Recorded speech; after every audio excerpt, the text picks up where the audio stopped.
Welcome back to Manju blogs. ఈరోజు blog వచ్చేసి శ్రీ భువనగిరి ఎల్లమ్మ తల్లి దేవాలయానికి అయితే వచ్చేసాము. సో ముందుగా ఎంట్రన్స్ రాగానే ఇక అమ్మవారి కొబ్బరికాయ కొడదామని చెప్పేసి కొబ్బరికాయ అయితే తీసుకున్నాను. సో ఇక అమ్మవారి చూడండి మీకు ముందే దర్శనం అయితే ఇస్తారు. అమ్మవారి పుట్ట, రేణుకెళ్ళమ్మ తల్లి, ఇక్కడ నాగమ్మ తల్లి.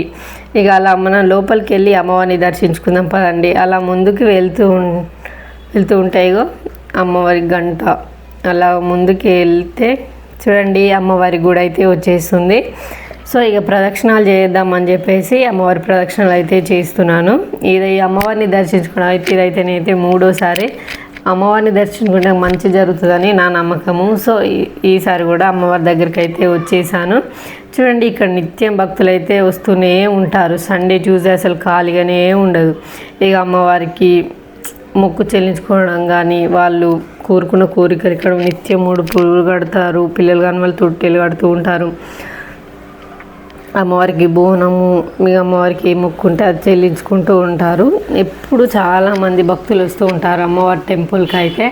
సో ఇక నా 3 ప్రదక్షిణలు అయితే చేసేస్తాను. ఇక అమ్మవారి టెంపుల్ లోపలికి అయితే వెళ్తున్నాను. అమ్మవారి గుడి పైన చూడండి పరశురాముడు, అటు సైడ్ అయితే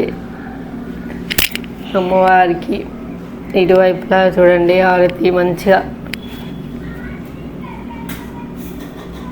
చూడండి. అమ్మవారిని అయితే నేనైతే దర్శించుకుంటున్నాను. అమ్మవారి దగ్గర బొట్టు పెట్టుకొని అమ్మవారిని మొక్కుకొని అమ్మవారికి అయితే కానుక అయితే పెట్టేశాను. సో ఇక అలా కొంచెం ముందుకు వెళ్తుంటే లోపల శ్రీ రేణుకెళ్ళమ్మ తల్లి గుడి లోపలికి అయితే వెళ్దాము. చూడండి అమ్మవారు ఎంత భాగ్యం కలిగి ఉంటే చెప్పండి, అమ్మవారిని ఇంత దగ్గర నుంచి చూస్తాము. సో అలా ముందుకు వచ్చేసి గంట అయితే కొట్టేసాము. సో ఇక శ్రీ రేణుకెళ్ళమ్మ తల్లి దేవాలయం లోపలికి అయితే వెళ్దాం పదండి. చూడండి అమ్మవారి టెంపుల్ లోపలికి అయితే వచ్చేసాను. ఇక అమ్మవారిని ఇలా గంట అయితే కొట్టేసి అలా ముందుకు వెళ్తే అదిగో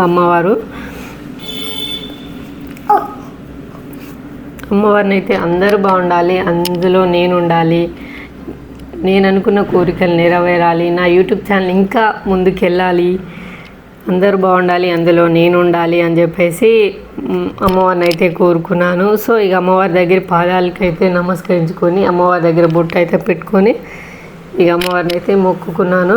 సో ఇక చూడండి అమ్మవారి గుడి ఇది లోపల.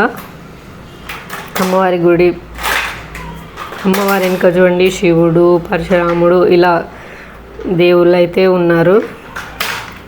ఇక అమ్మవారి గుడి చూడండి అలా అమ్మవారి దర్శించుకొని ఇలా ముందుకు వస్తుంటే నాగదేవత అయితే ఉంటుంది. సో ఇక కొబ్బరికాయ కొడదామని చెప్పేసి ఇక అమ్మవారి దగ్గరికి వచ్చేసి నాగమ్మ తల్లి అమ్మవారి దగ్గరికి వచ్చేసి ఇక పువ్వులు, ఇంకా తులసి మాల, కుంకుమ పసుపు, అగరత్తులు వెలిగించి కుంకుమ పసుపు జల్లేసి ఇక కొబ్బరికాయ కొడదామని చెప్పేసి అమ్మవారి రేణుకెళ్ళమ్మ తల్లి దగ్గరికి అయితే వచ్చేసాను. సో అమ్మవారిని అయితే మంచిగా మొక్కుకొని ఇక కొబ్బరికాయ అయితే కొడుతున్నాను. చూడండి మీరు ఎవరైనా అమ్మవారి టెంపుల్ చూడలేదు అనుకునే వాళ్ళు చూడండి అమ్మవారు ఎంత మంచిగా అనిపిస్తున్నారో. నాకైతే దర్శనం అయితే చాలా బాగా మంచిగా జరిగింది. మా వీడియో నచ్చినట్లయితే లైక్ చేసి సబ్స్క్రైబ్. బాయ్ మరి.